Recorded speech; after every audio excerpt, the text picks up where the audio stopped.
Okay, without further ado, we'll get started. Thank you everybody for attending today's virtual extension event on beef cattle nutrition. I'm very pleased to introduce Jeremy Plesman, who will be our presenter today. And I'll let him introduce himself after I give you a quick introductory blurb. I think that we know almost everybody on this call here, but for those who don't know, this is being hosted by the Kootenay Boundary Farm Advisors. We're a regional agricultural extension program that is funded by the regional districts of Kootenay Boundary, Central Kootenay, East Kootenay, and Columbia Basin Trust. Before we get started, we are going to do a roundtable introductions because we like to host these events more like a regular meeting or workshop where we could all be together. And then Jeremy also gets to have a sense of who's in the room and what some key questions are that he might be wanting to address during his presentation. So the way we're going to do our introductory roundtable is I'm going to call out names as they appear on my screen.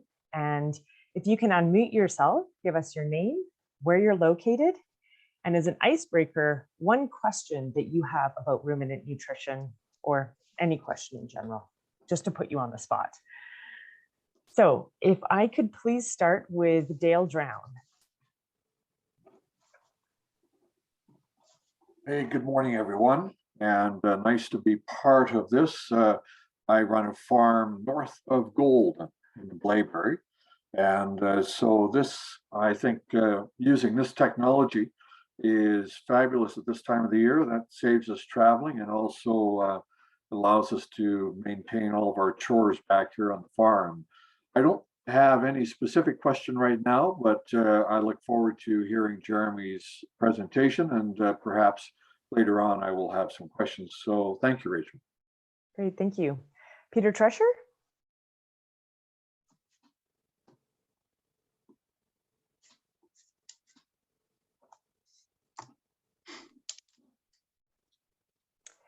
Hi, Peter. Peter Tresher. Oh, there he is.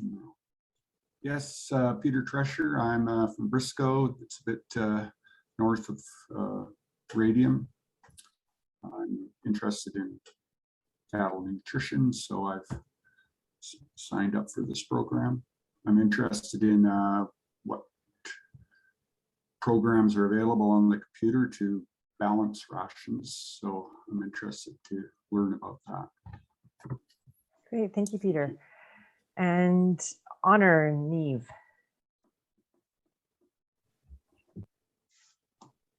Hi there, I'm Honor. I'm starting a small beef operation just outside of Cranbrook, BC. I don't have any specific questions, but I'm looking forward to learning today. Great, thank you, Honor. And Matt Carr, are you there? I am. Matthew. I'm owner-operator of Lignin Lane Farms, where we primarily grow organic vegetables out in Cristova. However, we're in farm succession.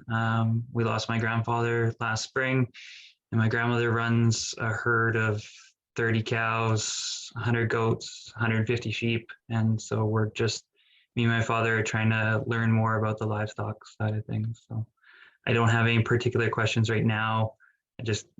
I've come from a background of learning from my grandparents, but I'm just trying to expand. So here to learn. Great, thanks for joining us, Matt. We mostly know Matt from having a fantastic market garden vegetable business. So it's neat to see you here for the livestock as well. And I don't know how to pronounce your name, Yoini Ewald? Hi, it's Johan Ewald. I'm actually not in your region. I'm up in New Hazelton, and I just moved farm out here from Manitoba.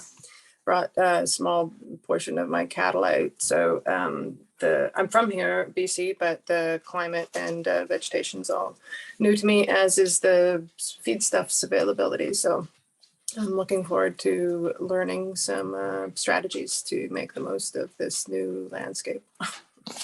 Great. Well, thanks for joining from the north. It's nice to have you. And Rick Tegert.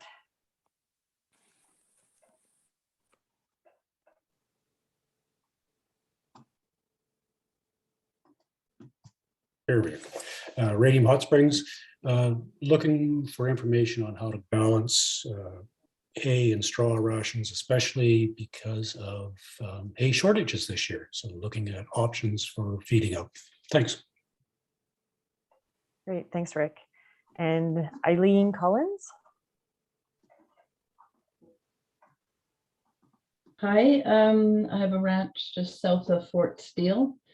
I'm primarily interested in grass-fed, grass-finished beef.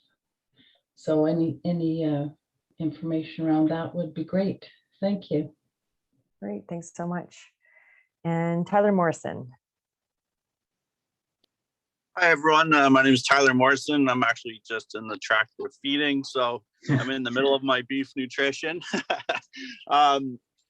I'm just interested in to hear what everyone's doing for different nutrition strategies.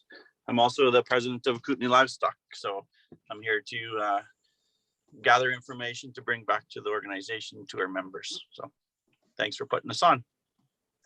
Great, thanks, Tyler. It's great to see like representation from Kootenay Livestock Association, from Windermere District Farmers Institute, and also coming up next is a roundtable from the Rock Creek Farmers Institute.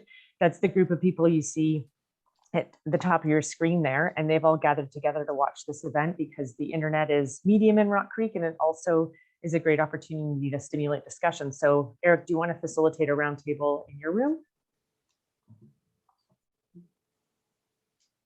Yep, that's exactly what we'll do. Thanks a lot, Rachel. I'll start. My name is Eric Mose. Myself and my wife, we run a small ranch in Greenwood, beef, lamb, pork, and sometimes chickens. Primarily, I'm interested in how nutrition intersects with the seasonality requirements of nutrition. You know, talking about changing your calving date, how that would affect your nutritional requirements. And also I got some questions about fodder for Jeremy. So maybe we can work that into the end of it. But then I'll pass it over to Devin. Do you want to? Sure, I'm Devin from Grand Forks. I think what I'm curious to hear what Jeremy would have to talk about these other feedstuffs, especially there's so many of these different supplements and tubs on the market. Maybe things to look at. Yeah, the differences in these different tubs and liquid supplements. Matt Kitchen, Beaverdale, beef, lamb, some pork, chickens, direct marketing, beef, and we do custom grazing. In the summer months, the growing season, yeah, no specific questions right now, just anything beef nutrition. I'm Tristan, and this is my wife, Alana, and we just moved here from Olds, Alberta, and we're looking for Doug and Erica. Doug and Erica Fawcett, we have a cow-calf place. We've dealt with Jeremy for a few years, and he's such a bright person that it takes a while for it to sink into us lay people. So I just like to hear it all again, Jeremy, so hit us with it. I'm Rylan Elliott.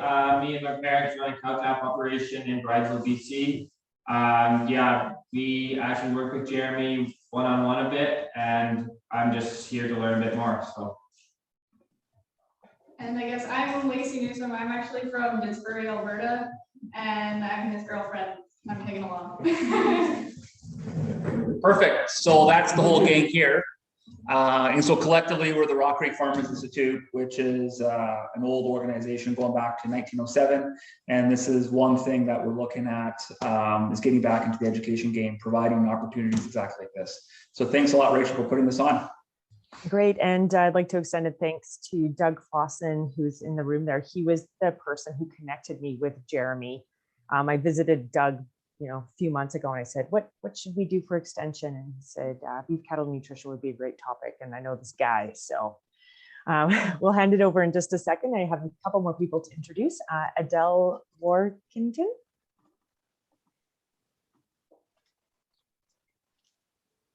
There, I'm unmuted, I think. Hi, I'm Adele Workington. My parents are actually Doug and Erica, so that's why I'm here. But I live in High Prairie, Alberta now with my husband, and we do cattle and grain. So I also am taking my degree in agriculture business, so just interesting to listen to some more teaching from someone new. Fantastic. Thanks, Adele. And Adrian Dixon. Hi, I'm Adrian Dixon. Ranch up here in the Bulkley Valley. CJ Ranch. We sell purebred Angus and Hereford, and then we do beef. We do a little lamb, too many chickens, and I'm just here to more of the mineral aspect of it and the vitamin. I think I got most of it under control by now, but it's always good to learn more stuff from different people. Okay, thank you, Adrian. And Matheson Jackie.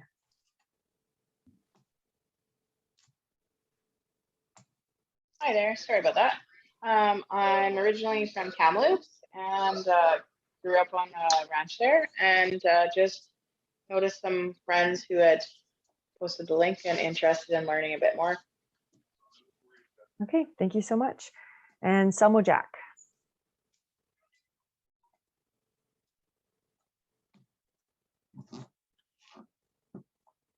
Oh, people might be going and grabbing a coffee.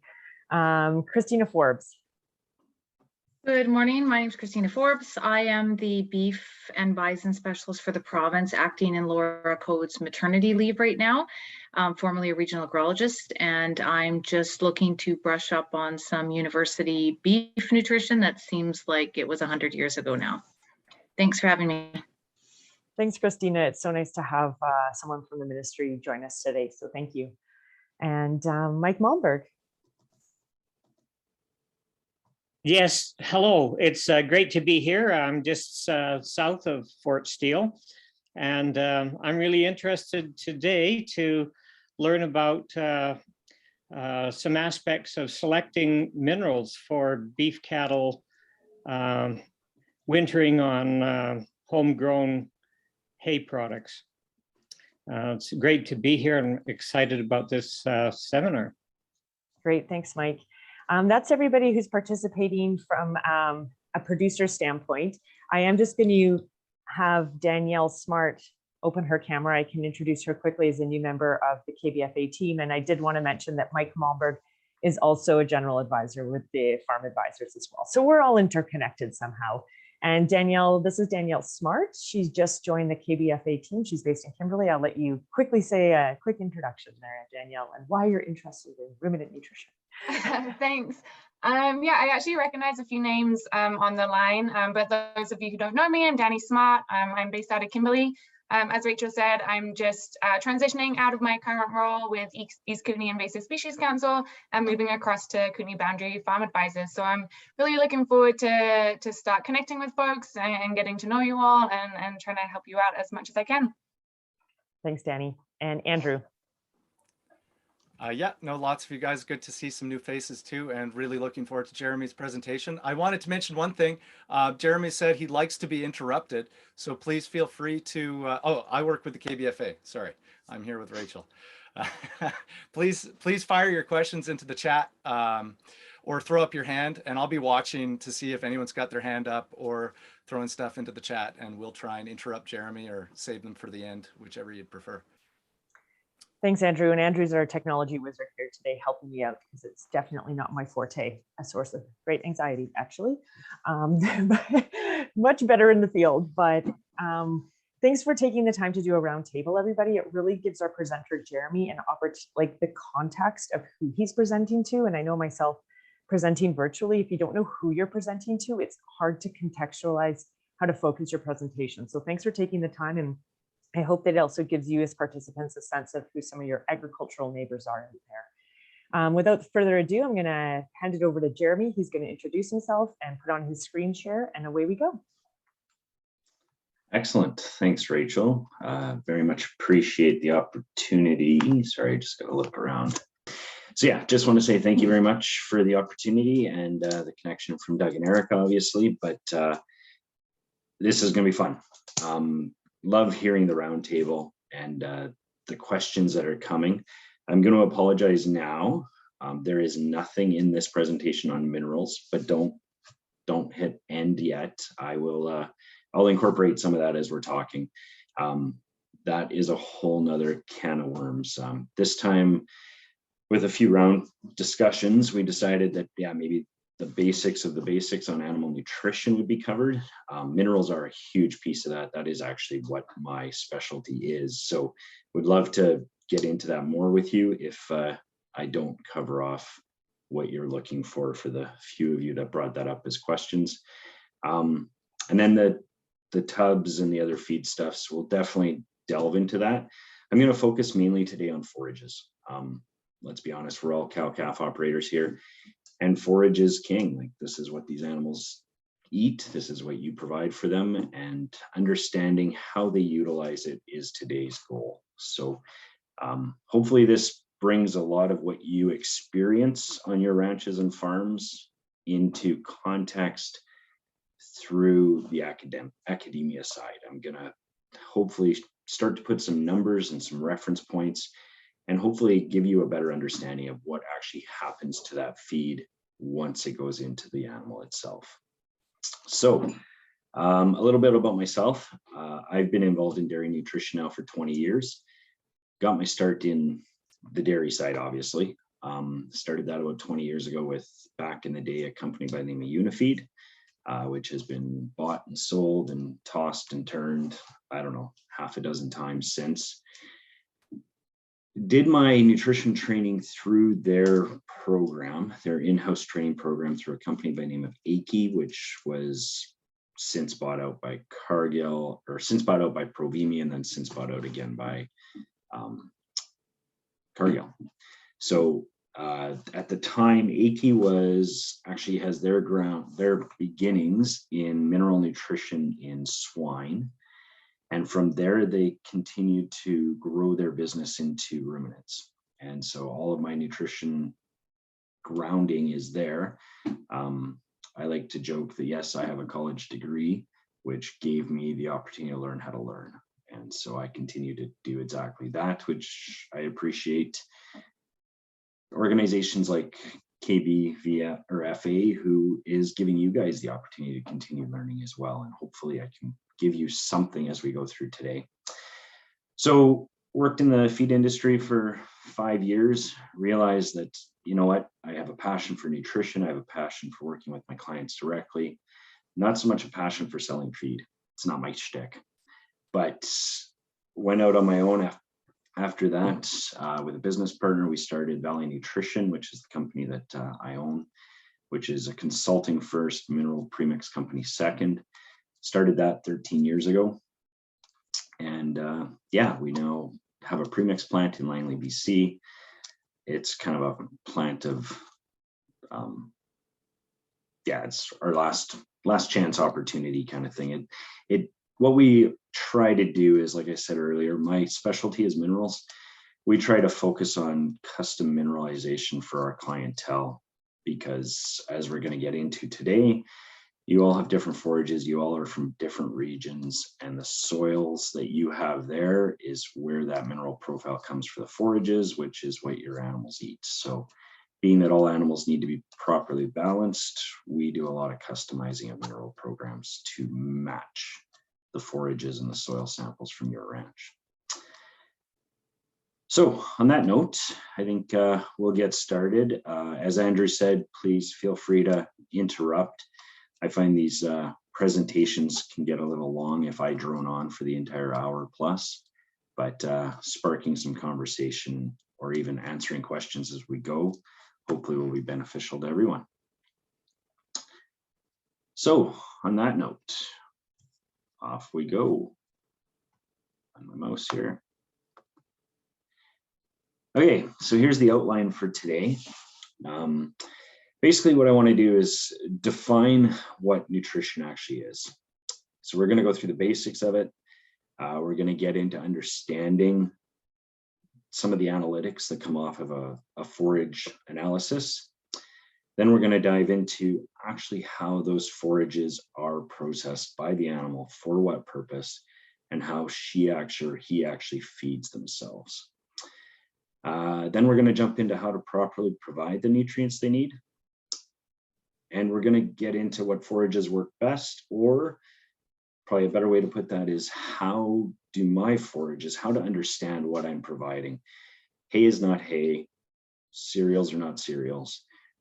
They have a big difference, and understanding how they can work together to provide a balanced diet for your animal, or understanding what you're growing so that if you are purchasing something, that you're purchasing something complementary and not redundant.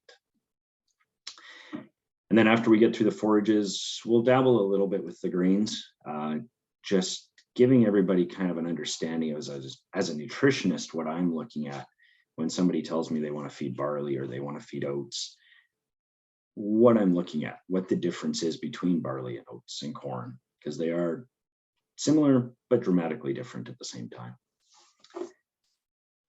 All right, so I always like to start with, what is a healthy animal?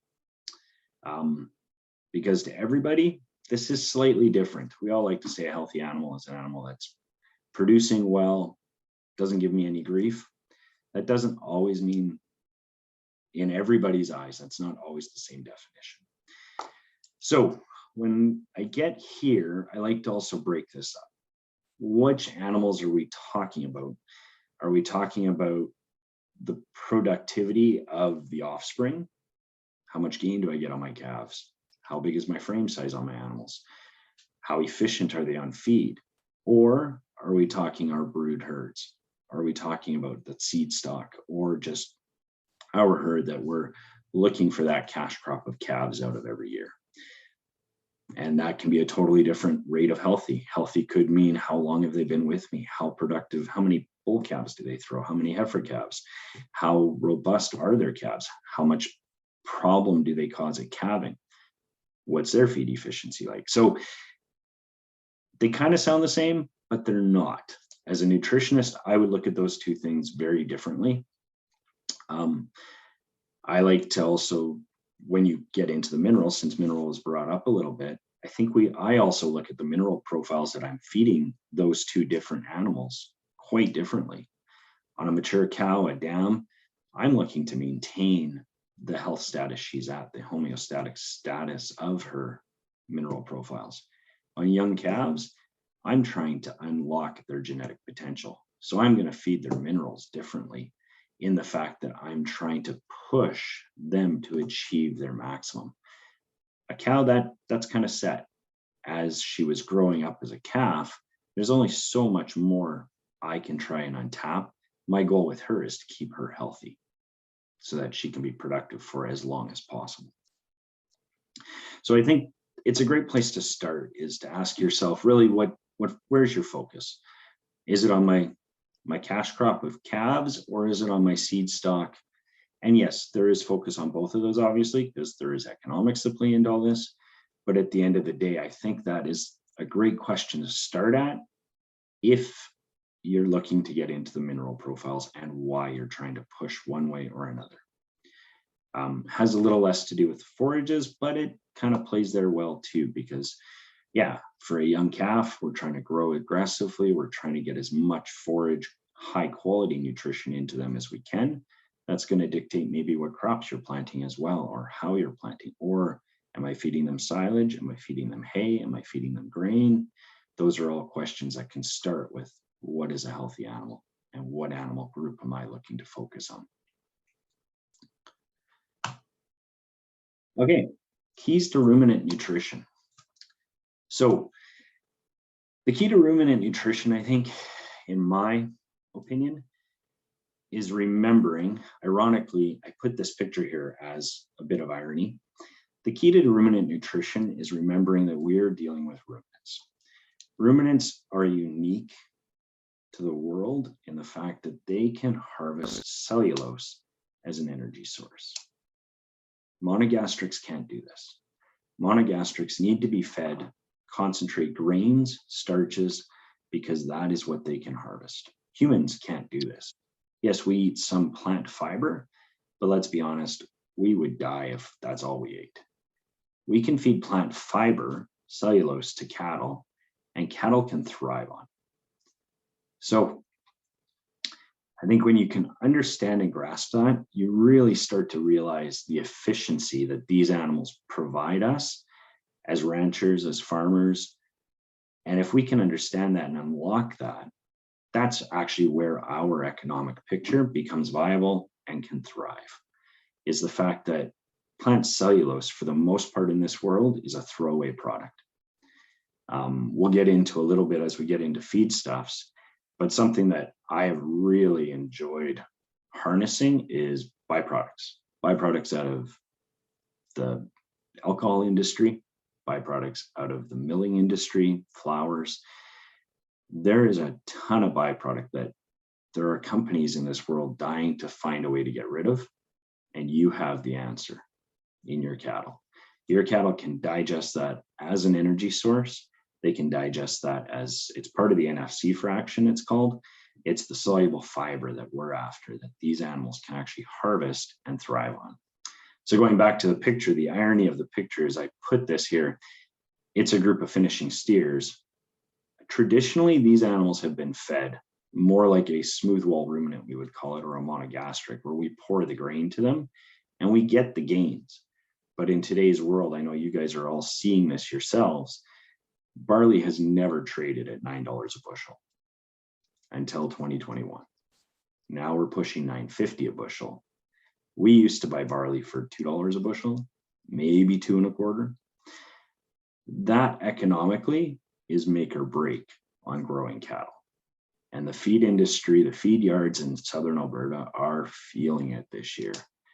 Like, they have never had economics play out as bad as they are now since the 70s, when the Crow, back in the day, the Crow establishment out of the Alberta government was actually paying farmers to utilize local grains.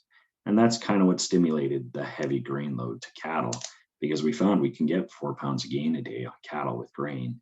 But if we look at the efficiency, it's extremely bad. When you look at the economics in a year like this year, it's terrifying. So I think going back to what is the key to animal nutrition or ruminant nutrition is the fact that they're ruminants and they can digest cellulose. At the end of the day, we're not feeding the cow. When we feed the cow cellulose, we're actually feeding the microbial bacteria that live in the rumen. And those microbial bacteria, through their lifespan, digest the cellulose for energy, replicate, and then die off. When they die off, that's actually what feeds the cow. So the cow will absorb those bacteria, or the remnants of those bacteria, as an amino acid, and that is the building block of protein that actually feeds her. Those bacteria, as they go through their life cycle digesting feedstuffs, they are producing what we call as a VFA, a volatile fatty acid. That is the energy source that feeds the cow. So when I'm doing nutrition, I'm actually not balancing diets for cattle. I am balancing diets for bacteria, trying to build as much bacteria, as many grams of bacteria as I can a day in that cow's rumen. As that bacteria goes through its life cycle and dies off, that's how I feed a cow. So this goes back to balance. And the key to ruminant nutrition, I guess another key, is called balance. As a nutritionist, our job is to balance the diet to maximize replication of bacteria. If I have too much of one ingredient, I don't get efficiency on replication. If I have too much of another ingredient, same thing. I have to try and keep these all balanced, whether it be protein, starch, or fiber. My job is to make a balanced diet so I can grow bacteria as efficiently as possible.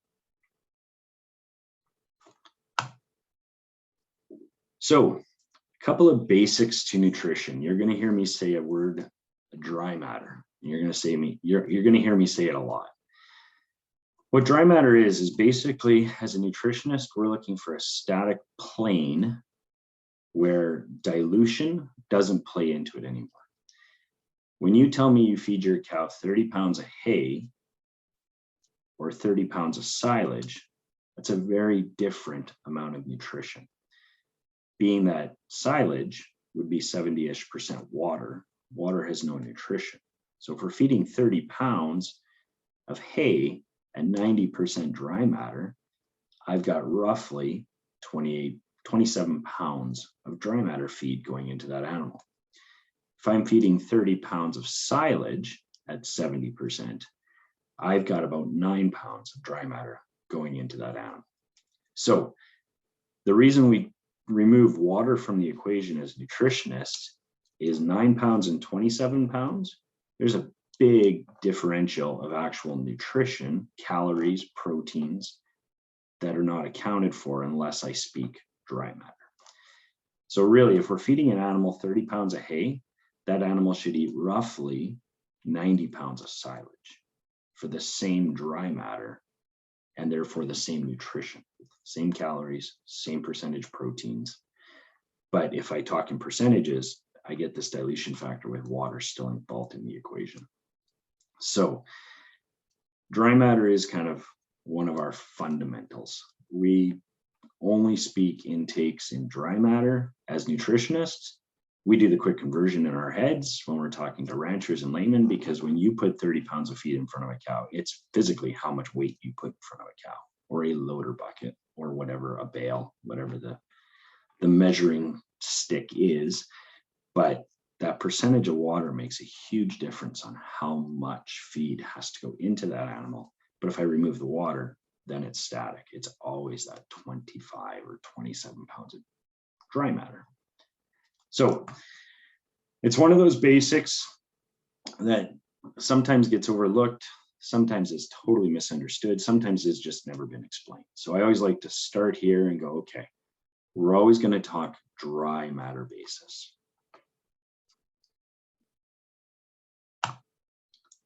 So here's your first shot of a forage analysis. We're going to get into lots of this. We're going to break out different forages, but what I wanted to highlight here is we're going to break forages into two fractions. I either look at them for protein or I look at them for energy. And let's be honest, every forage stuff has both, but certain forages are going to be higher in energy and certain forages are going to be higher in proteins. Okay, that's great. There's crude protein and there's starch, right? Well, yes, but there's a lot more to those two components of protein and starch. And that's what I want to get everybody kind of understanding and getting a basic knowledge of. This gets really complicated if you let it, or this can be something that you can use if you're trying to purchase feeds as supplements to what you have. But again, if we don't know what we have, then we also don't know what we need. And if we don't know what we need, we can buy redundancy, and then are we actually getting ahead? So first, we're going to talk about energy sources. So energy is your NFC fraction. Non-fiber carbohydrate is what that stands for. And so what is involved in the non-fiber carbohydrate fraction are three components: starch, sugars, soluble fibers. Those are all energy sources that, as I mentioned before, get broken down by the bacteria to produce a volatile fatty acid, a VFA. So part of the NFC fraction is your non-fiber carbohydrate. Another part of it is the NSC. Now, this is getting technical and you don't need to remember this part of it, but the NSC stands for non-structural carbohydrate. And the difference there is fiber, cellulose. So when we're dealing with monogastrics, NSC is a really big deal. When we're dealing with ruminants, NFC becomes actually what we want to focus on, because again, like I said, the beauty of ruminants is they can use that fiber fraction as an energy source. So it expands how much energy is in feeds, especially when it comes to forages. So if you look at this highlighted energy source analysis, forage analysis here, I've got what is our energy fractions highlighted. So we've got our aNDF, which is our analyze NDF, which just means we've removed the ash component out of it. And we have our lignin fraction. So our lignin is our indigestible fiber. That's the fiber that creates the strength of the plant to hold the seed head up, but that is indigestible, even to a cow. They cannot digest lignin. So it is part of the fiber fraction, but it's not part of the energy equation. The ADF, which is our neutral detergent fiber, is. And so neutral detergent fiber means it digests at the pH that a cow's rumen is at. That's where it starts to degrade. Okay, so going back to kind of breaking down this fiber. So we've got our aNDF, which is our potentially digestible fiber. We've got our lignin, which is our indigestible fiber. And then this gets into the complication of it. You don't need to follow all this, but then as a nutritionist, we also look at time points, and this goes to the balance, but we'll skip over that. Then we get into our carbohydrate fraction, which is the bottom left of this particular forage sample, where we actually get our ethanol soluble and our water soluble carbohydrates. Then we get our starches, and we do get our fiber or soluble fiber counted under the carbohydrate fraction, because as a ruminant, we can digest that. So you get your sugars now accounted for, you've got your starch accounted for, and we've got our fiber accounted for, and that's our NFC fraction. On the right-hand side here, we just break this down into, basically it's a benchmarking tool is what this right-hand side. So we get our NFC carbohydrates as a percent of dry matter at 17.6. That's all three of those sugar, starch, and soluble fiber added up. That's our NFC fraction. And then we get this net energy lactation, net energy maintenance, net energy gain. And what that is that's telling us a density. How much energy is there per pound of feed or a kilogram of feed? What percentage is energy? So to a ruminant, this particular forage analysis, about 2/3, just shy of, is energy towards maintenance and gain, or sorry, maintenance and lactation. And about 1/3 of it would be energy towards actual gain. So you'll find your gains are always less. And the reason for that is they're accounting for maintenance. So how much energy is actually utilized for gain versus for maintenance. So one thing I will mention here is when you get into the soluble fiber fraction, you get into, this is kind of, like I was saying earlier, this is where your byproducts, this is kind of where they shine, is we've removed all of the sugars and starches out of those products for human consumption or for other animal feed consumption. And we're left with this fiber fraction. That's what byproducts are. For instance, Fernie Brewing, one of my favorite breweries. All the barley that goes into Fernie Brewing, we produce alcohol from the starch in that barley, and what's left is brewer's mash.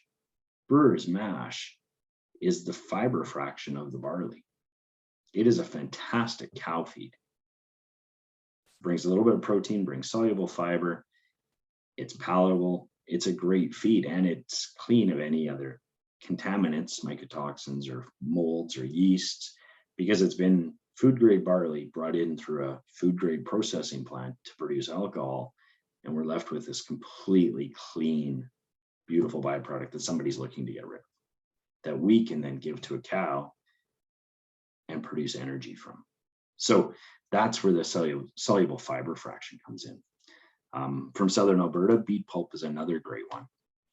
We've harvested beets, we've literally leached the sugar out of them, and we're left with the soluble fiber fraction, which is a waste byproduct to Rogers, who needs to get rid of it. We can turn that into fantastic feed stuff for cattle.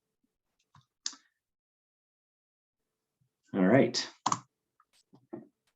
So now we'll look at the protein fraction. So we've kind of discussed the energy side.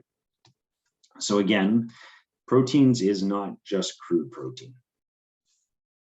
Crude protein breaks down into our soluble protein fraction, which means it hits rumen acid and becomes ammonia very quickly. We have our rumen degradable protein fraction, which is rumen that the bacteria can actually utilize for replication, balanced out with the starches and the fibers. Then we have our rumen undegradable fraction. So that's basically what we call in the industry bypass protein. So that's protein that is fed to an animal that the bacteria can't digest and ends up passing through the rumen to the next stage of the cow's four stomachs into the abomasum, where some of it is absorbed as an amino acid, which is the same thing the bacteria is absorbed to at that same point amino acid. So in dairy, this is a bigger thing because we push cows literally beyond their genetic potential with raw ingredient, we feed bypass protein to basically increase the efficiency of the rumen. Beef cattle, this isn't a thing. Because we're not asking them to do more than they genetically would naturally, and we're trying to feed them very naturally with just forage diets, we're not really chasing what we would call that amino acid complex. So that RUP, as you'll see listed here on the forage analysis, isn't something you're going to hear a nutritionist or anybody in the beef industry talk about, but it is more of a dairy term. So anyways, we get a crude protein number on our forages. That's the culmination of all these protein fractions. And as you can see, I've listed below, we get a soluble protein fraction. We actually get an ammonia fraction. Anything that is fermented will have already produced some ammonia, being that the same process that happens to a silage, a fermented round bale or a silage pit, is the same process that happens in a cow's rumen, just a lot slower. So we will get some ammonia on a silage diet or silage sample, and then we get that rumen degradable protein fraction. Like I said, that's the one that we're interested in as the beef industry, because we are trying to have these animals grow to their genetic potential, not past their genetic potential. And so, yes, this is the only place you're going to find the protein fractions. They're just right here listed under proteins. This comes from Cumberland Valley. It's the lab that I'm most comfortable with, and I find they offer very consistent information. So this is the one I used for the presentation. But every lab will offer you that crude protein, soluble protein, rumen degradable protein should be on every analysis. Okay, so now we're going to talk kind of the second stage. How does feed work its way through a cow? So everybody knows a cow has 4 stomachs. Kind of true, kind of not. They actually have 1 stomach with 4 different chambers. And those 4 different chambers all have a different function in the process of digesting fiber, really is what this comes down to. So when a cow consumes something, the first place it goes is her rumen. It sits in her rumen, and basically the rumen is where the bacteria are thriving. They start to digest the starches, the proteins, the sugars, the soluble fibers, and that causes them to replicate. But bacteria are very small. They need what we call surface area.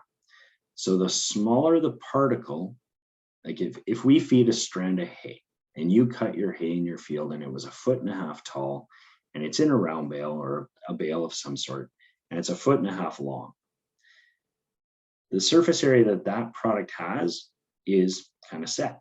It's everything that is accessible to the bacteria. If that cow continues to process that piece down, that 1.5 feet, into 1/2-inch segments, we gain surface area because every 1/2-inch segment now has a front or a start and an end. Rather than 1 start and 1 end on 1.5 feet, we now gain, it'd be 18 times 2 would be 36 starts and ends of surface area, which means we can get more digestion. So when an animal regurgitates its cud, that's what it's doing. It is physically processing a long strand of fiber down to shorter strands to increase accessibility of the fiber to the bacteria. So once feed goes into the rumen, it'll sit there, and basically the rumen is a vertical. Think of it as basically a barrel of fermentation. The smaller the particle size, the more it sinks to the bottom of the barrel. If it's too big, it floats near the top, right? That's just the way surface area works, buoyancy. If it's floating near the top, it floats into the reticulum, which is the second stage. And from here, it is pulled back to the cow's mouth as her cud to be processed into smaller particle size, swallowed again back to the rumen, where the bacteria now has a second chance at digesting that cellulose. And that process continues until that length of fiber is reduced to a point where the bacteria has time to digest it. The more fiber we feed, the more this process happens. So when we see an animal chewing its cud, that is a positive because the process is working.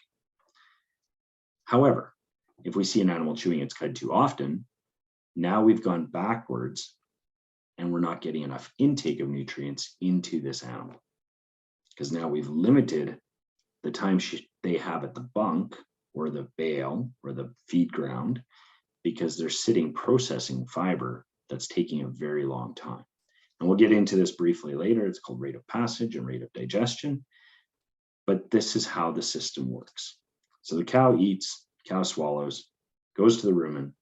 Based on surface area, it floats back to the top of the vat, goes to the reticulum, goes back to the cow's mouth, chews the cud, swallows it back down.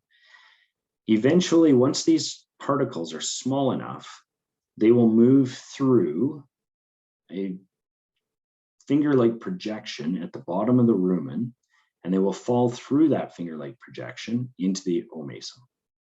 The omasum being the third chamber. This is basically a holding vat where digestion ceases. They no longer digest fiber, starch, protein at this point. Basically, this is where it's a holding vat of dead bacteria that, when their turn comes, flow into the abomasum, which is the small intestine, which is the absorption site for VFAs and amino acids. So those bacteria now are broken down into their precursor forms of protein and energy, which is a VFA and an amino acid. And that's where the absorption nutrition for the cow is done. So the cow takes in the nutrition at this point, the abomasum, and this is where the bacteria now are feeding the cow. So depending on the fiber content of the feed stuff, this can take somewhere between 6 and 72 hours to produce this whole system. So the more straw we feed, I heard somebody ask about feeding high straw diets because of feed shortages this year. Straw is going to be at the far end of this. It is high indigestible fiber. It's going to hang out for like 72 hours in this process. So if you feed your cow today, being Wednesday, she will pass the straw she eats today on Friday through her feces, what is left, into manure. So just to kind of give you that frame of reference, if you're feeding 10 or 12 or 13, 14 pounds of straw, that means half of what she eats today or he eats today is still in their system till Friday afternoon. Not a lot of calories in straw.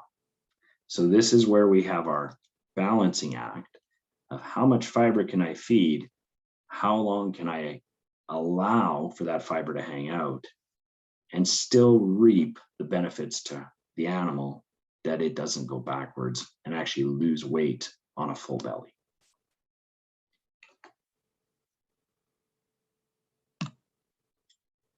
This is the inside of a rumen.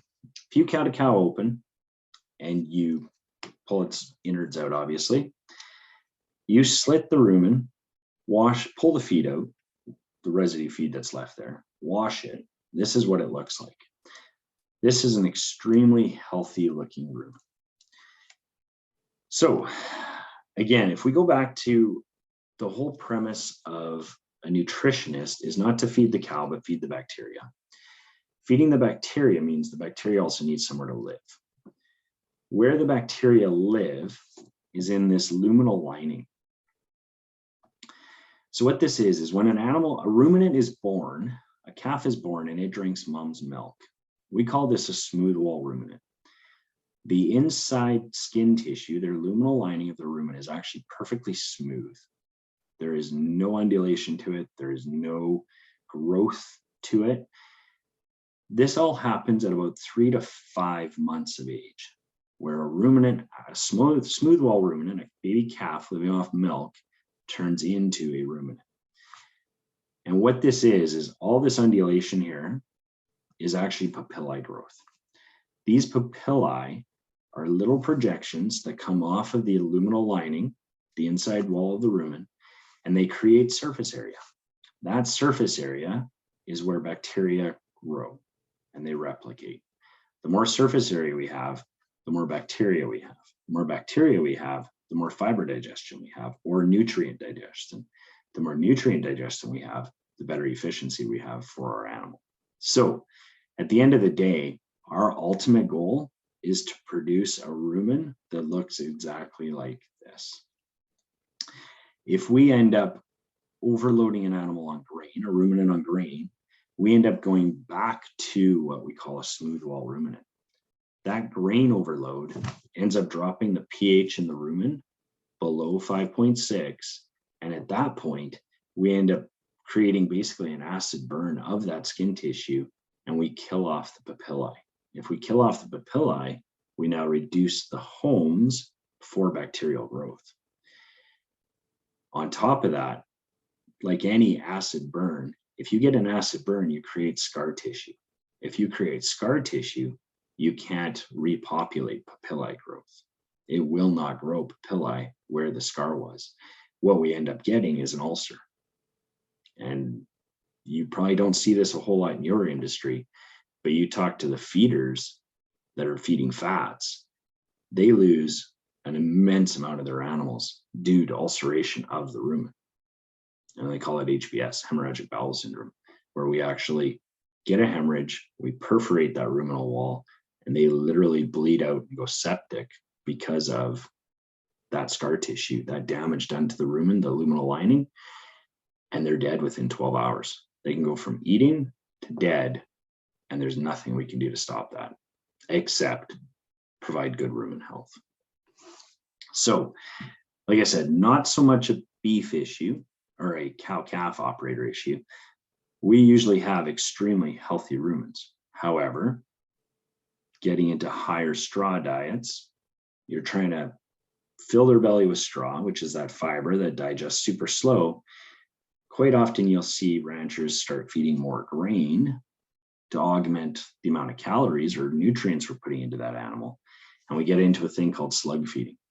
And so cows will come and they'll eat their grain for the day. They'll get their 10, 15 pounds of grain. Then we'll leave them. They'll get that in 15, 20 minutes.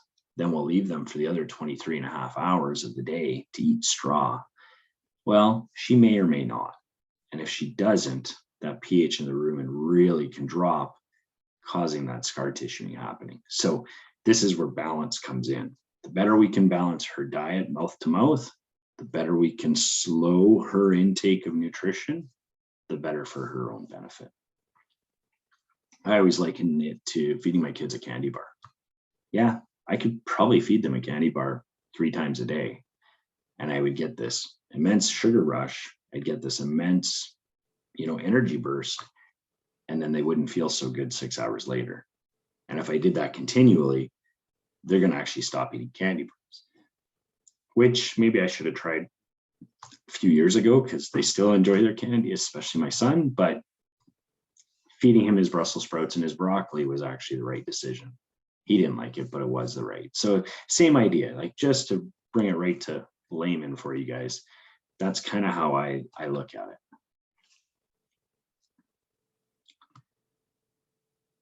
All right. So at one point, 10 minutes ago in my ramblings, I kind of mentioned rate of digestion, rate of passage. So this is kind of how, as a nutritionist, we're now looking at how quickly are we running that 6 to 72 hour system, or how slowly we're running it. Depending on your feedstuffs, kind of helps us dictate how quickly we need to run that. If you're somebody that grows a lot of alfalfa and corn silage, let's say, you have an extremely digestible feedstuff. It's high quality, it's low fiber, it can digest, the bacteria can get to it really quickly and digest it. So on a diet like that, I have to find a way to slow that rate of passage down so that I can maximize my digestion. With low fiber, it's going to go through the cow or animal really quickly. And if it goes too quickly, then I don't benefit from all that nutrition that I'm feeding the animal. On the flip side, if you're somebody that feeds, slew hay and straw, you're at the other end of the spectrum. I've got all the time in the world, probably too much time for the bacteria to digest it, but there's not enough nutrition there in a 24-hour window because it's all sitting there for 72 hours. So my intakes are dropping. How do I get enough nutrition into this animal? So this is that KP and KD, rate of passage, rate of digestion. How do I find that balance point? What feed ingredients should I be looking to augment my own feedstuffs with? Or what can I grow to naturally just hit that balance between rate of passage and rate of digestion?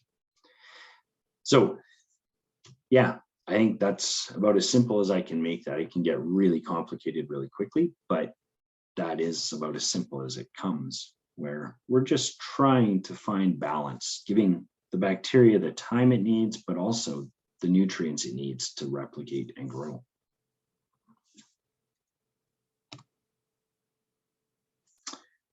All right, so we've kind of hit on this. So this is kind of just in a linear fashion how this system would work. So we feed dietary protein, that crude protein number we were talking about. That RUP straight through the rumen. Can't touch it. It gets absorbed as amino acid, or it doesn't get absorbed at all and it ends up as the nitrogen that's in the manure. RDP, which would technically include our soluble protein fraction as well, that's utilized by the bacteria. That soluble protein turns into ammonia. The RDP, the degradable protein, some of it turns into ammonia, some of it is utilized by the microbes, which is the bacteria. That then flows out of the rumen to the abomasum, where it's absorbed as amino acids, and whatever isn't absorbed ends up in the feces. That's the protein in manure. That's why manure is a nitrogen source. It has protein. And here's the same function with the energy sources now. So here's our energy sources. We've got our sugar, our starches. Pectin is a short chain sugar. Then we get our fiber, our soluble fiber. We've got our cellulose and our hemicellulose that are digestible. Notice how lignin is not on this list. Lignin is a fiber, but not digestible. So these 5 ingredients are broken down by the bacteria. They produce a VFA, which is, well, they produce glucose. Glucose goes to the liver. The liver is where the VFA is produced, which is acetic propionic and butyric acid. Lactic acid is also produced in the rumen by glucose, and that VFA is then what actually feeds the animal energy.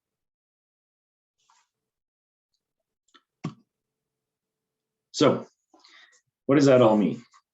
There's a whole lot of technical kind of process. What does that mean to a rancher? What that means is, as I've mentioned a couple of times, we're trying to balance. We're trying to put enough protein, enough energy, enough, whether that's starch, sugar, or fiber, into a diet to maximize bacterial growth. Okay, that's great. What does that mean? As a rancher, what am I looking for? If I want to balance my own diets, what are some numbers? Because that's what we're getting is analytical numbers off our forage analysis. What are some numbers I need to look for? So in the cow-calf operator world, I like to see a crude protein being fed about 9 to 11%, give or take. Again, depending on the protein sources, depending on the fractions, 9 to 11% is a pretty safe bet. If you have forages that are above 11, right now you can go, okay, I've got too much protein in my diet. I'm probably looking for some more fiber or energy of some sort. If you have forages that are below a 9, you can kind of say, okay, I probably don't have enough protein. How do I get more protein? Rule of thumb breakdown between soluble and degradable proteins, about 2/3, 1/3. About 1/3 soluble, 2/3 degradable. Meaning 1/3 of their protein I want to see producing ammonia quickly. 2/3 I want the bacteria to have access to and take its time digesting. Total starch in a backgrounder or a cow-calf operator, roughly 10%. All plants have some starch. Even a grass hay has some starch to it. There is a fraction of energy there that is starch, but obviously your cereals are going to be more starch than your grasses. So you'd be surprised, a lot of diets can be in that 6 to 12, 13 range pretty easily, just off forage. Sugars, roughly 5%. If you're higher, you might get some scours due to it. If you're lower, hopefully you've got other carbohydrate that can be your energy source. Again, going back to why ruminants are so unique is they can digest fiber. Your soluble fiber fraction or your digestible fiber fraction, I like to see roughly 10%, which if you'll notice, that gives us a total energy fraction of about 25% of their diet. Then we can get into some energy densities. This one changes ranch to ranch, herd to herd. Animal size will have a lot to do with this. If you like small Angus cows or small Angus cows or shorthorns or things like that, you're going to have a reduced amount of maintenance required. You're also going to have a reduced amount of capacity, and the two are not equal. The smaller the cow, the maintenance is relatively close. It still takes the same amount of energy to run their systems, but they have a significantly less amount of capacity versus, let's say, a Belgian Blue or some Maine Anjou, some really big frames, Simmentals. They just have the capacity to eat a lot more feed, but their maintenance requirement doesn't actually climb equally. So that's where the densities start to matter, is I can feed a much lower energy dense diet to the larger framed animals versus smaller framed animals. Get into the smaller framed ones, I got to increase my densities to make sure that I'm covering maintenance plus the producer's goals, whether it be gain or just sheer feed efficiency or wherever we want to go with that. And then a number you've probably heard thrown around in the industry is total digestible nutrients, TDN. It's kind of a benchmark number that we can use to rate one feedstuff versus another feedstuff, even if they're not grass versus grass. TDN is just a calculated number, kind of calculating, telling us how much of this is potentially digestible.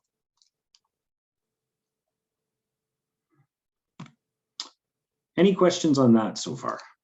It's been me rambling a lot, but we're going to kind of jump into looking at feedstuffs now. So if anybody wanted clarification on kind of the function of a cow.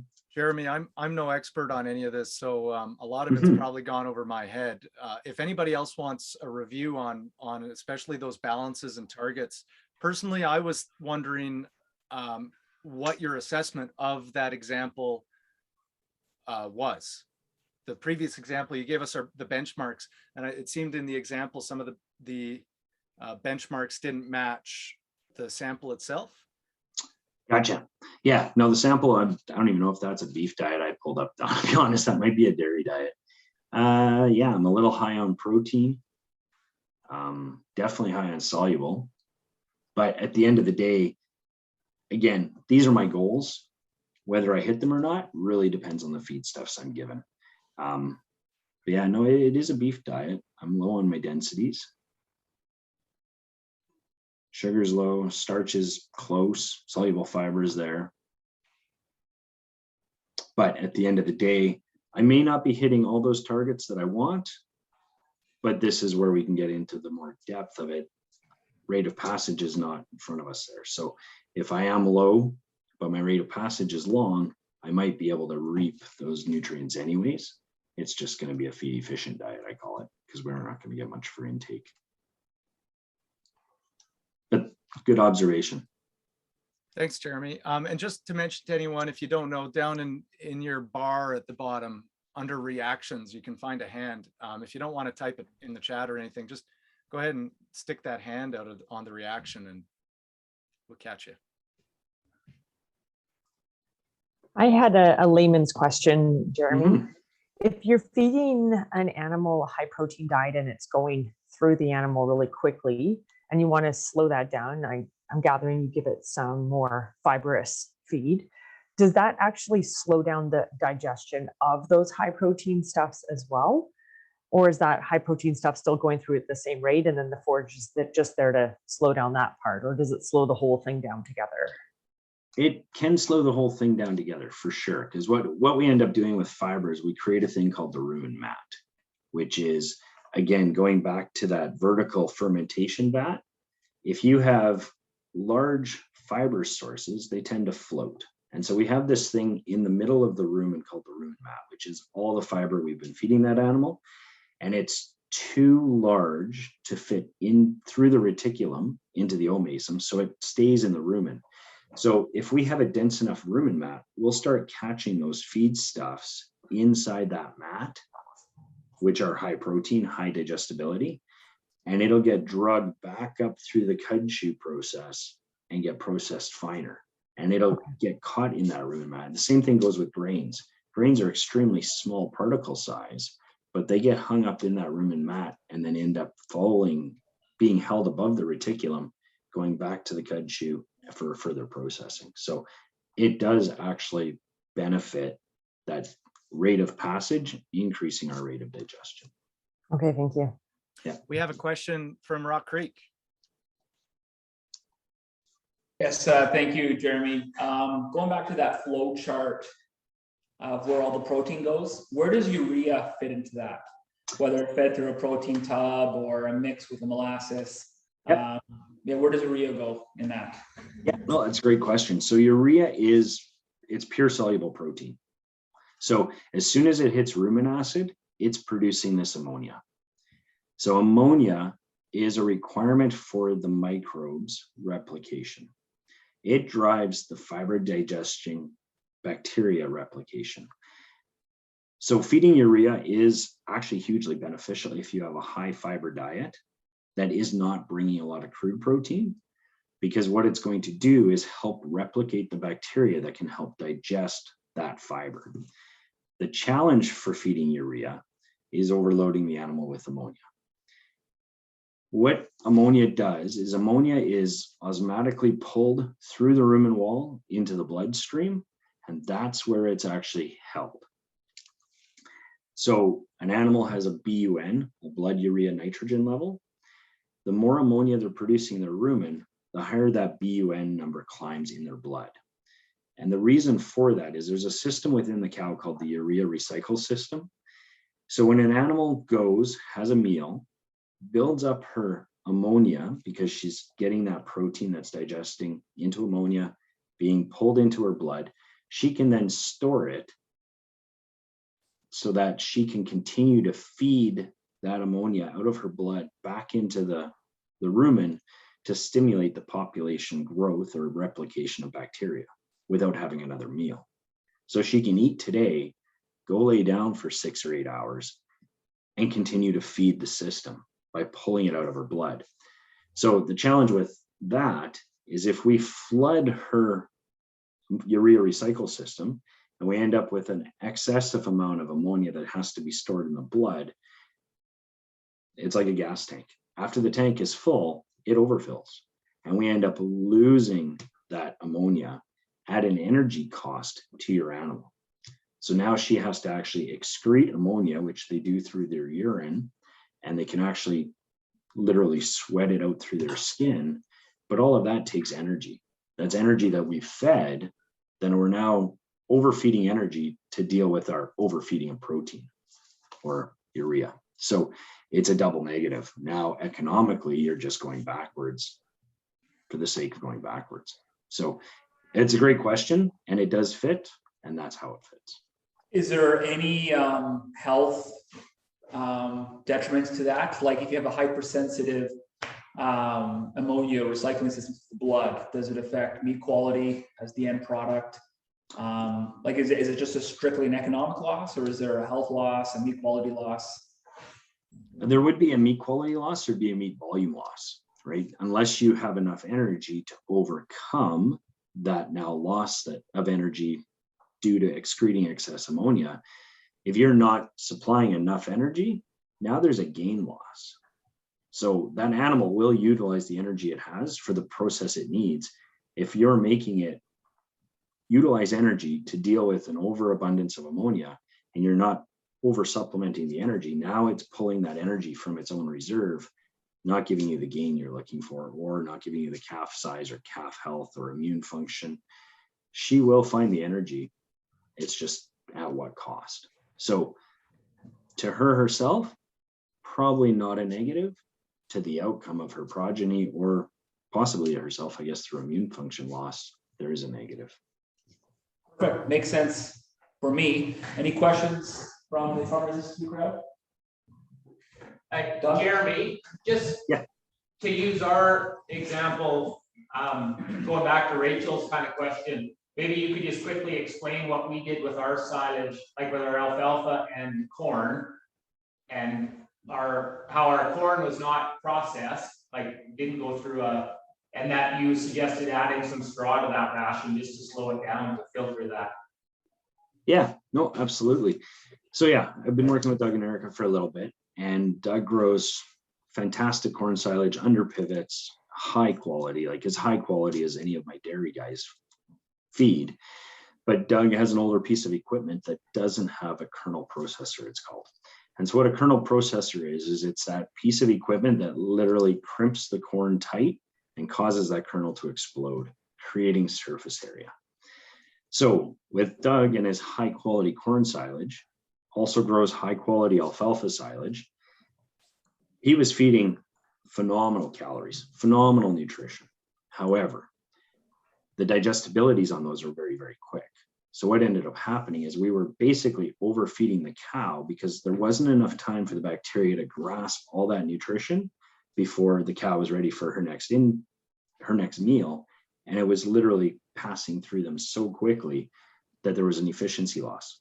So this year we stepped it up. Well, last year we stepped it up. This year we stepped it up further with adding straw to that diet, going back to exactly what Rachel asked about.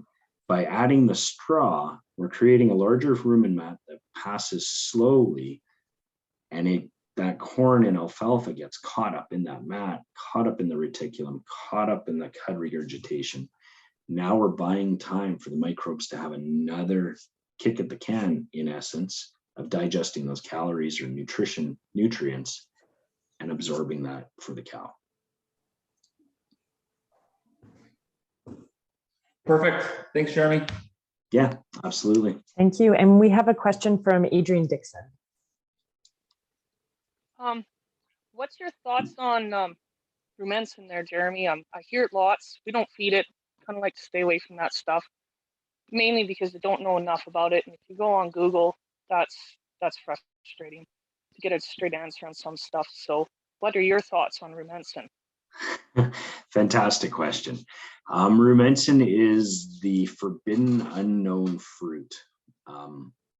You are not the only person that doesn't know much about Rumensin. Most of the feed industry doesn't know much about Rumensin, which is really sad, but it's the truth. Rumensin is actually classified by CFA as an antibiotic. It's not. It is not a medication of any form or sort. It just had to fall into a category for CFA to regulate because there is potential for overdosing with it. I'll try and keep this somewhat short, but I'll give you the Coles notes on ionophores.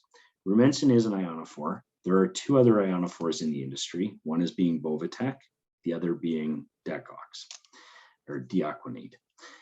All three of them are microbial modifiers. They're not antimicrobial. They actually molecularly change the bacteria that live in the cow's rumen. And that change, Rumensin takes, so we try to balance a cow's rumen at about 5.6 to 6 pH. 5.8 is ideal. What Rumensin does is it changes the bacteria to live at a lower pH. What Rumensin was designed for was actually the feed industry in feed yards. It was designed for high concentrate diets that are very low pH, trying to drive the bacteria to exist at that lower pH, therefore having more bacteria and a healthier rumen. That's what it's designed for. It ended up, by dumb luck, also becoming what we classify as a coccidiostat, which can help reduce the protozoa replication of coccidiosis. Coccidiosis being basically like young calf disease, causing them to scour and just do really poorly. Bad enough it can actually kill the calf. But those are the two purposes of rumensin: causing bacteria to live at a lower pH for feed efficiency on high grain diets, and being a coccidiostat. In the cow-calf industry, the only reason you are going to use it for is coccidiostat. We don't feed a lot of grain, therefore our pH is not low, it's actually quite high. No need to rumensin. You're kind of shooting yourself in the foot feeding rumensin to a cow-calf operator that feeds all forage, because you're causing the bacteria to live down at a lower pH, but I'm causing by feedstuffs bacteria to multiply at a higher pH. So that doesn't make any sense. Bovatec, on the other hand, is another ionophore, completely safe to feed. Actually, I should clarify, all these ionophores are safe to feed to ruminants, not horses or dogs. So there is that challenge with them. They can actually cause a lot of grief on horses and dogs. So be very cognizant of that if you want to feed these. So Bovatec was designed actually specifically for the cow-calf industry. It was actually designed to drive the bacteria to molecularly modify and live at a higher pH, forage-based diets. It was designed to increase gain and feed efficiency on forage diets to backgrounding cattle. It also is a coccidiostat, has a different mode of action, but it is classified as a coccidiostat to deal with cocci as well. Those are your two big ones. They're about the same price. The reason everybody sees a lot of rumensin and nobody's ever heard of Bovatec, Bovatec is a challenge to tag, which is what we do as nutritionists, because there's not a claim across the board like rumensin. Rumensin, you can feed it to young animals, old animals, dairy animals, beef animals, you name it, you can feed it to rumensin to it. Bovatec, there are no claims on dairy. So from a feed mill perspective, it's complicated with Bovatec and sequencing and flushing and just reasons like that. It's unfortunate because it is actually a hugely beneficial ionophore to the beef industry, but the beef industry has had rumensin pushed on it because it's easier, and that's just what it is. Decox is the third ionophore. Again, different mode of action. It is more designed for calf, and it was actually designed as a coccidiostat. So the other two are designed for feed efficiency. Decox was designed as a coccidiostat. It is meant for young calves, and it is a downregulator of protozoa replication for the first 14 days of that protozoa's life cycle. So completely different ionophore, but it falls in the same category. Hopefully that wasn't too long or long-winded or complicated, but that is ionophores, rumensin in a nutshell.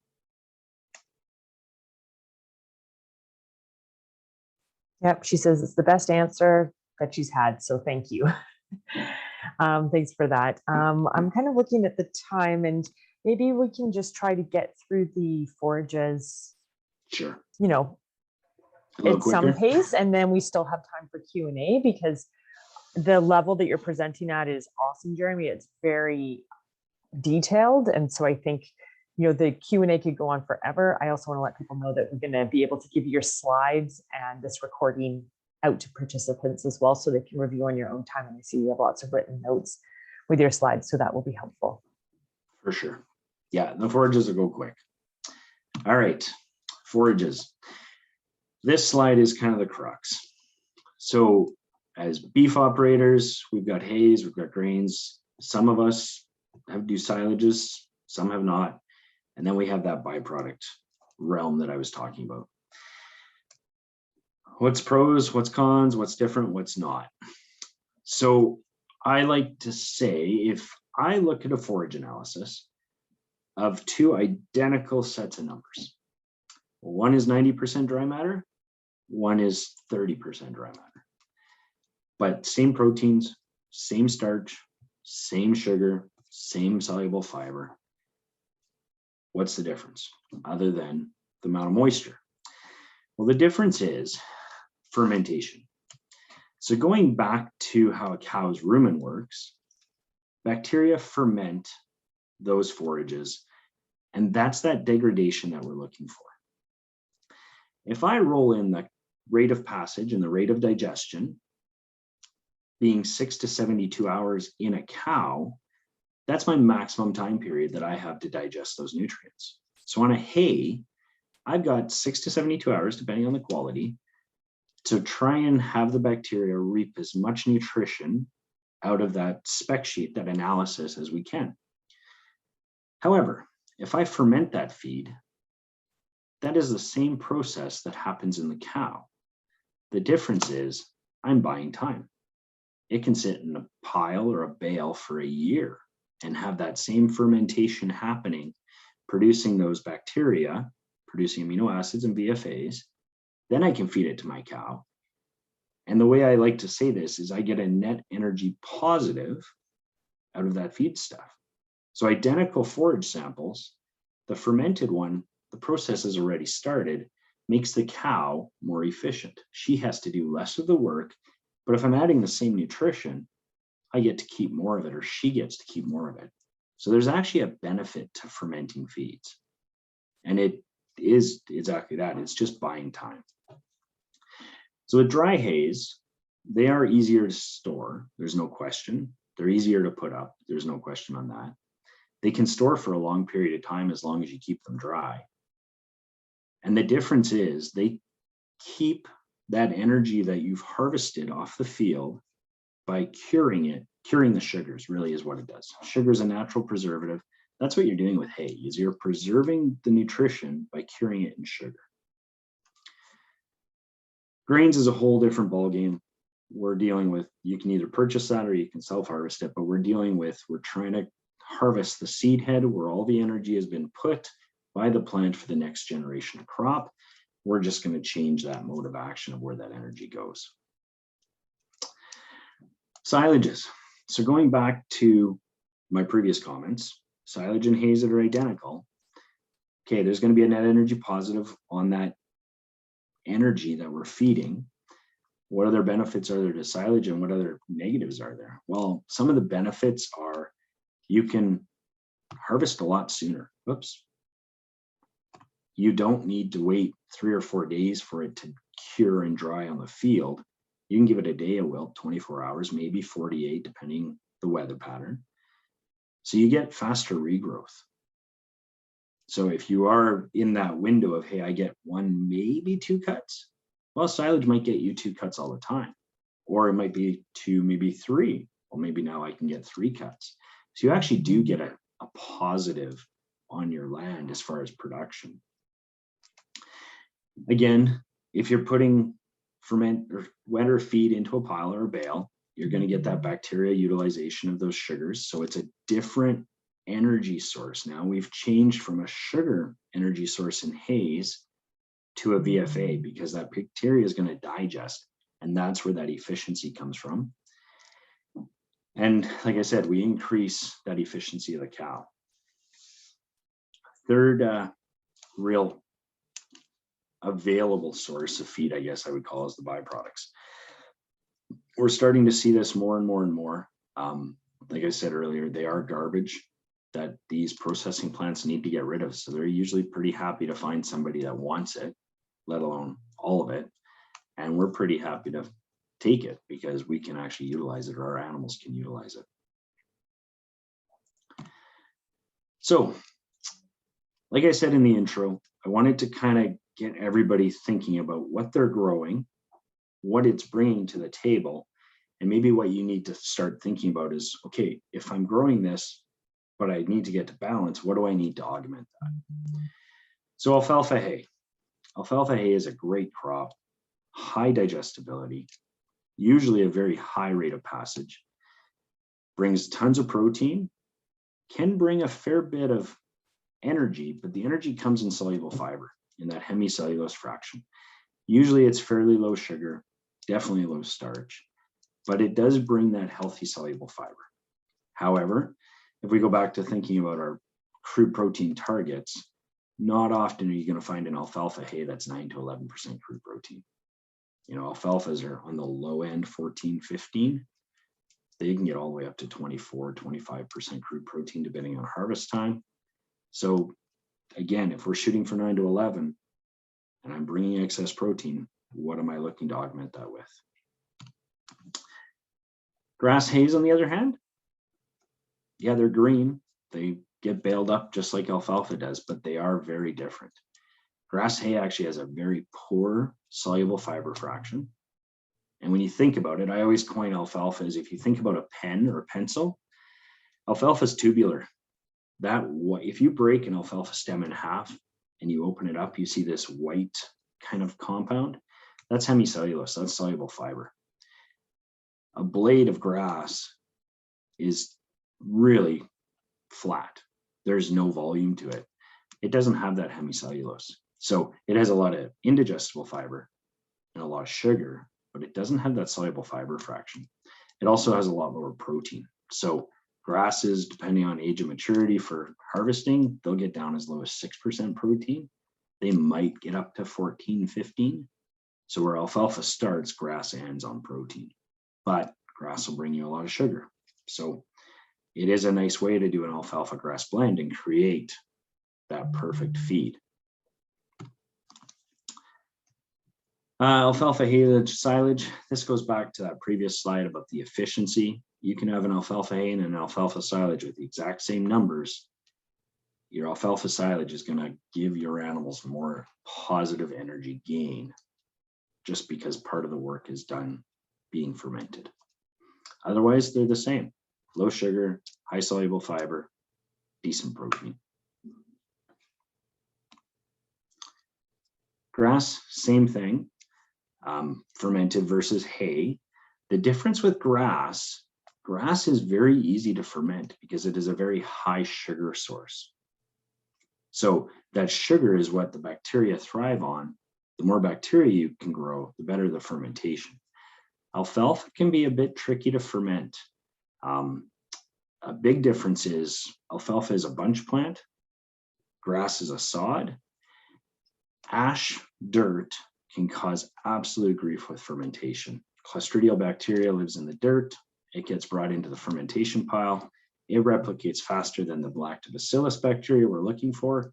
You get a very poor quality fermentation. You get clostridial bacteria or butyric acid in your silage with alfalfa. So grass is actually a lot more forgiving to ferment, giving you better quality consistently. Cereal silage.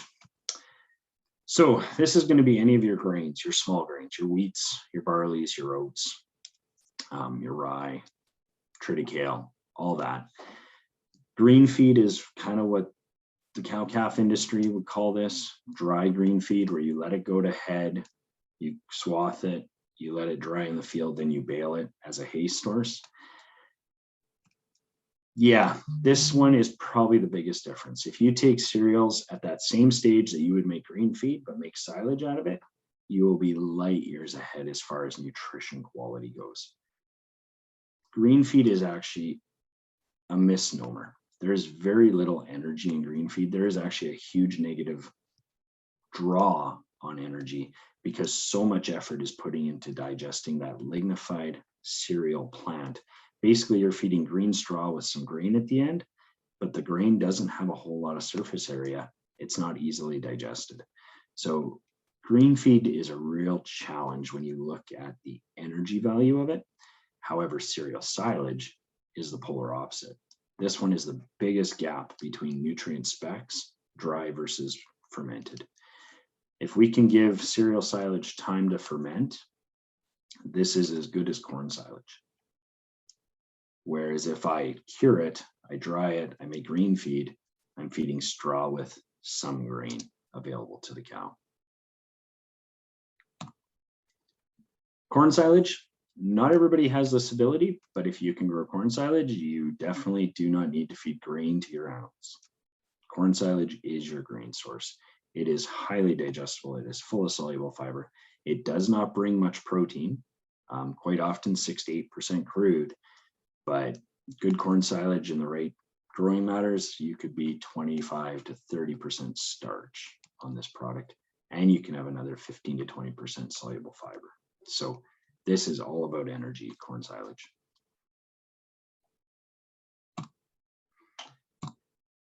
Grains. So grain is grain is grain is not true. They all are starch. They all need processing. They have to be ground or flatted to be available to a ruminant. But in the continuum of digestion, they all have a place. Wheat is high protein, mediocre starch, but highly digestible. So rate of digestion is super important if you want to feed wheat. You have to slow things down. On the flip side, oats, they're kind of that easy, you really can't mess this up. The cow can do most of it. Oats are pretty safe. They're lower protein, lower starch, higher fiber, and they're in the middle as far as digestion rate goes. So you can feed oats, and a lot of guys will feed, I know in the prairies this is more of a thing where they'll feed what we call brown oats, which actually is an oat that doesn't need digesting because it doesn't have the outer husk to the actual starch fraction. And so it's very easy to feed, very safe to feed, but it doesn't bring a lot of dense nutrition. It's a very light nutritionist grain. It just doesn't have much in it. Barley grain, probably the most common one. We are in Canada. Barley is a very short season crop. We can grow very good barley out here. Has been readily accessible and has been readily priced, available for price, but that changed in 2021. Barley grain has to be processed, otherwise it will go straight through the cow. It does have that waxy coating on the seed that bacteria can't adhere to and therefore can't digest, and it's too small for the cow to catch with her molars and actually break. Mediocre protein, usually right in that 11%, kind of where we're shooting for our diets. Pretty decent starch, you know, it gets up in that 60 mark, 55 to 60. So it is a very good grain to feed. It's right in the middle as far as digestion rate, not too fast, not too slow, but you can overfeed barley quite easily. So this is also kind of on the density fraction. For every pound of oats you would feed, to get the same energy, you would need half as much barley. Like that, just to give you kind of a real rough and dirty comparison, that would be it. Ground corn, on the other hand, is the other end of the extreme. High starch, low protein, very slow starch, but absolutely needs processing. In our industry until this year really hasn't been a big player because it's not grown locally, so freight always priced it out. This year, however, it is probably king. Like feed yards in Southern Alberta buying unit trains of corn, just trying to keep going because there's just no barley available. But again, rate of passage has to be dealt with. And corn is extremely slow digesting. Again, technical side, it has a thing called prolamine, which is a protein matrix that actually encapsulates the starch. So that slows that rate of degradation down for the bacteria. So forages went quick, grains went even faster. What do you do with this information now? Again, this kind of goes back to where I was started with. I hope there was enough information here for everyone to start to understand that, hey, I have this, but if I want balance, I need to look for what I don't have. Understanding what you have is kind of the starting point. Understanding how to utilize it is kind of the next point. And I don't know how many of you feed grains or some form of grain. Lots of people will buy creep pellets. Again, understanding what you're buying, if it complements what you have, or if it's just a stock and I'm doing it because my neighbors have done it or my grandfather has done it. That's what I like to challenge people with, is making sure if you're spending money, you're getting that return on investment. A lot of those creep pellets is where the proteins will play in, or the minerals, sorry. And I did mention I was going to comment on that. Alfalfa is a very high calcium mineral plant. Corn is very low, grass is very low, but cereal grains are very high in phosphorus. And phosphorus is something that we're all chasing. We can put phosphorus in a mineral, but it really is not that beneficial to you. It's a lot more beneficial coming from your forages. Calcium, same thing. So alfalfa can provide a lot of calcium for your cattle, but cereals will provide a lot of phosphorus. So whether that be cereal grain or cereal feeds, that all helps. And I think that's about it. We could keep going all day, but I know time was becoming a bit of an issue, so I will just call it good there. So hopefully that was beneficial to everyone, and we'll go from there. Yeah, I had a question before I open the floor. Are there any accessible and like basic calculators to help producers balance their feed? There used to be a thing, I don't even know if it's still available or supported, but there was a program by the name of Carbohydrates that was extremely basic. It was as simple as it gets, but it was very handy for producers to use. It was cow bytes, as in computer bytes, BYTES. So I don't know if that's still available, but that is something you could Google. Thank you. I see Matt has his hand up. Go ahead, Matt. And then Eric. Yeah, we're feeding the Nelson Brewing Company's organic mash. One thing that we had from an old dairyman from Alberta, he said that we always had to keep up with the limestone. And so we add like a powdered limestone to that. Yeah. And is that actually beneficial to it if we're like feeding them with like a mixed ration of like first cut alfalfa and oat hay?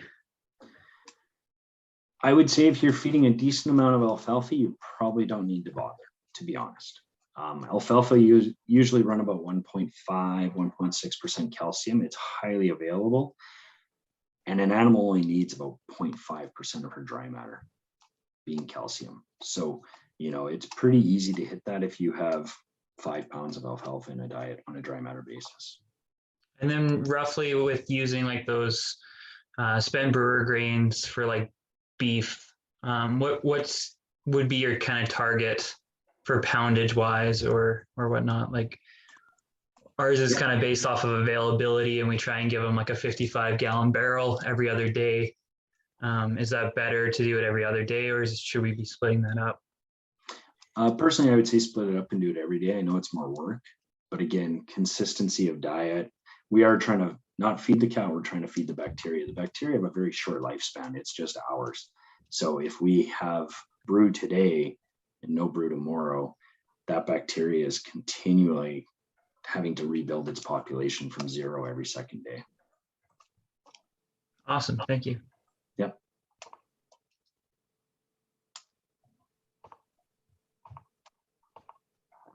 Yeah, we got some questions here at the Rock Creek Farmers Institute. Were we next, Rachel? Yep, you are. And just sorry, I was reading one of the messages. Peter Treasure direct message to me and just said that Cow Bites, the one that Jeremy just referenced, was a good program, and that was developed through Alberta Agriculture. So that was an online calculator that Peter Treasure is familiar with. So thanks, Peter, for suggesting that. And I'm going to let you go next, Eric, but that does kind of pose a question to Christina Forbes from the ministry, who's on our webinar today, if the BC ministry has anything out there to support calculators. But I'm going to let Eric go first before we move on, continue with that. So go ahead, Eric. Thank you. Thanks, Rachel. We got a few questions here. We'll start with Doug. Jeremy, I find it interesting to pick and choose some of your knowledge out of there, but when you say that 9 to 10% on alfalfa is what you're that's what we need as cow-calf producers. I always find it interesting that so many people cut way early in our country and they're chasing that dairy quality. And basically you're losing out on that volume of production, chasing after something that our cow is just going to crap out at the other end. And I think it's those little tidbits I just find so interesting in your presentation, but it's making that connection that we kind of need to do, that maybe cutting later is a good thing to do for our aiming for that lower protein. No, you're absolutely right, Doug. And it's not just the volume. At the end of the day, what plant structure is doing, and us feeding plant structure to animals, is basically continuing the energy consumption or energy progression of photosynthesis. The longer the plant has of sunlight or daylight, the more energy it's actually harvesting, which is, it turns into growth, whether it be through volume or hemicellulose. If you have more volume, you have more hemicellulose. That's soluble fiber. That's energy that the cow is now continuing that energy cycle by digesting and putting into her muscle tissue. So it's not just volume that you're chasing. The longer you let a crop grow, targeting that correct protein fraction, you're actually gaining energy, which you're feeding to your cow. Okay, thanks, Jeremy. Next question, Matt Kitchen. Feeding grain, like you mentioned, barley, there's not enough surface area, can't break the waxy coating, so it pass right through in the manure. What if rolled grain is still passing through the manure? Like you still have rolled grain whole in the manure, you don't have the proper bacteria, is that right? It's potentially part of it. It might not be rolled well enough. Rolling is an art and not everybody has it, I'll be honest. Even feed mills, load to load, you can tell the operator apart. It's like, ooh, that was not the same guy last week. So rolling, actually flattening of it, opening it up is part of the art. It might be the bacteria. It might be the rate of passage. You just don't have enough fiber in that diet and it doesn't buying enough time for that barley to digest. So yeah, it's always multifactorial. It's never just a simple fix. I call that job security. Okay, and then a question for myself, Jeremy. It has to do with fodder as a feedstuff. So something that we keep on going, or I keep on going back to as a way to supplement a low protein grass hay. You hear lots of hype on the internet about it, like tripling, quadrupling the feed by weight. Of course, that's not true because mostly that's water. But if you dig deep enough, there's a lot to suggest that it increases digestibility and some of these proteins change forms. Can you speak to that at all? Is it all hype or is there something that we should be looking at? No, absolutely. It's a great question. I actually have a client in Saskatchewan that we are a purebred Red Angus breeder that we feed significant amounts of fodder. It's been an awesome feed source for him. Is it worth the hype? I'm on the fence. It is an expensive venture. You are taking barley grain or wheat grain, some grain, you're soaking it, and the benefit to fodder is you are changing the digestibility. There's now no processing required of your grain, and you are gaining slight volume on a dry matter basis. You're absolutely right, Eric. You are feeding mostly water, but it's that sprout that we're actually after. And that sprout is high protein, but really high digestibility of the fiber source now that it's grown. So it does bring a decent amount of energy. The beauty of it is extremely efficient on water use. So where I'm on the fence with it is it does take infrastructure and it does take grain. So unless you're growing grain, if you're buying grain, I don't know if it pays, but it does bring a very unique application to adding to, like you said, a low quality grass diet. Now you're getting your energy and your protein without extra processing, and it's highly digestible and highly palatable. So there are benefits to it for sure. And the other benefit for us that are doing multi-species, I mean, it's good for pigs, poultry, Sure. And then there's really interesting marketing dimension to it, right? Like for us that are directly selling to consumers, you're giving them a biscuit of this greenest grass in February, right? So there's benefits to it beyond the nutrition. So I was on the fence. Thanks to you, I'm not. I'm going to go buy a $500,000 system. If it doesn't work, I'm coming back to you. Well, you'll be happy with it as long as you can justify the price. That's where I'm still cheap, and I've had a hard time. But I know somebody mentioned they had a question about grass-fed beef. Fodder is the key. Like if you want to finish grass-fed beef, technically fodder is grass. It's grain that's grown into a grass, but it is grass-fed. So it brings the energy of the grain, and it's brilliant. 100%, and that's what we do, right? And that's about me looking at it. I mean, you also get the benefit of a commoditized product. Yep. I could bring in a B train of barley from the prairies a whole lot easier than a B train of hay right now, right? So you kind of get the benefits of both. But that's okay, good. Those are very helpful. Thank you, Jeremy. Is there any other questions here? We got one from Devin. Yeah, I just wanted to say if for the cow bites, you can get it at the Beef Cattle Research Council. If you just Google that, Beef Cattle Research Council, you'll find a link somewhere in their nutrition stuff, and they have a free link for the cow bites. Awesome. Thanks so much, Devin. And before I hand the question over to Andrew, who has that question next, I wanted to see if Christina Forbes had any suggestions from a BC perspective about forage calculators or feed calculators. Sorry to put you on the spot, Christina. That's okay. I would recommend going to the BC or the BC or Beef Cattle Research Council. They do have a couple different calculators on there. We are bringing in Barry Urenko, who did the cow bites, to a knowledge transfer seminar in the Caribou. So if anyone's interested in your local cattlemen's associations and bringing him in, the concern is everyone does have to have their own laptop for the sessions with information in front of them. So that can be challenging. But we certainly do have the ability, if other associations are interested, to look at ways to pursue that funding. Great, thanks so much for the update, Christina. I know it's an evolving sector within the ministry, so it's neat to hear what you're working on for this next year. Thank you. And Andrew, go ahead. Thanks. Just a quick one. I was just wondering about old hay.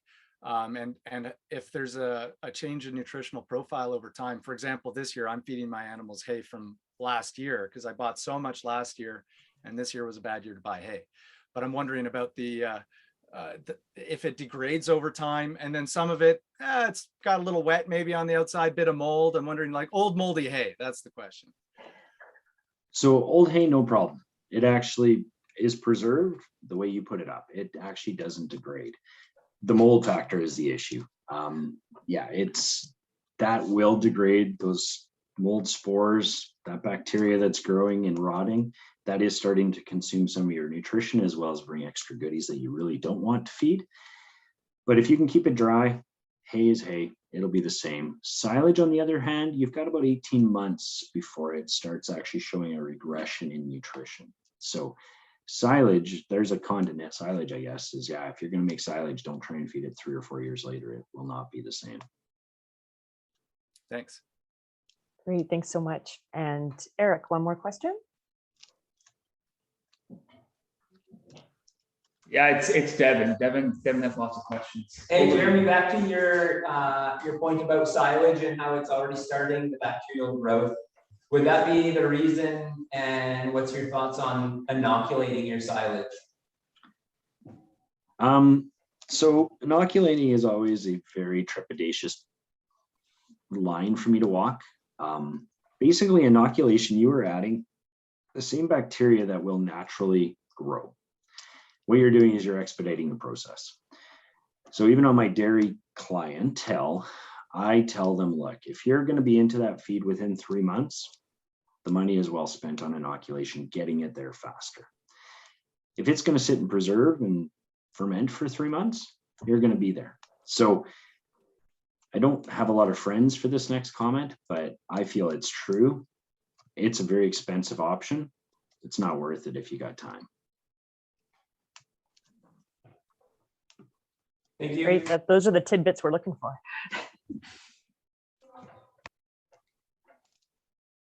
Oh, sorry, we cut you off there, Devin or Eric. Did you guys have any more to add? No, we're good. Thank you. Okay, Devin got what he's looking for. Gonna save money on that. Put in some other things. Invest in Eric's fodder business. There you go. Do we see or have any more questions from the floor at this point?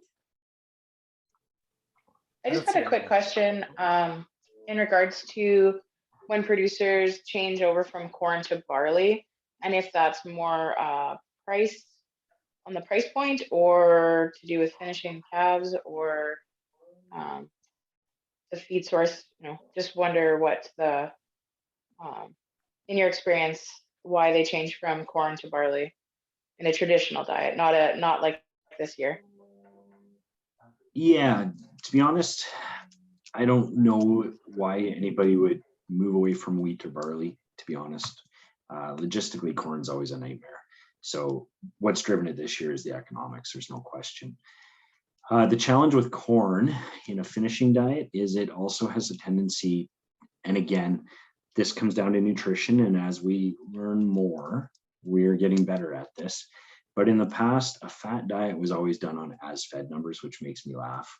They would feed 80% or 90% as-fed grain, period. That's just what they did. Didn't matter if it was wheat in the bin, oats in the bin, barley in the bin, or corn in the bin. And when you look at the density of energy and percentage of starch on those 4 different grains, they're not all equal.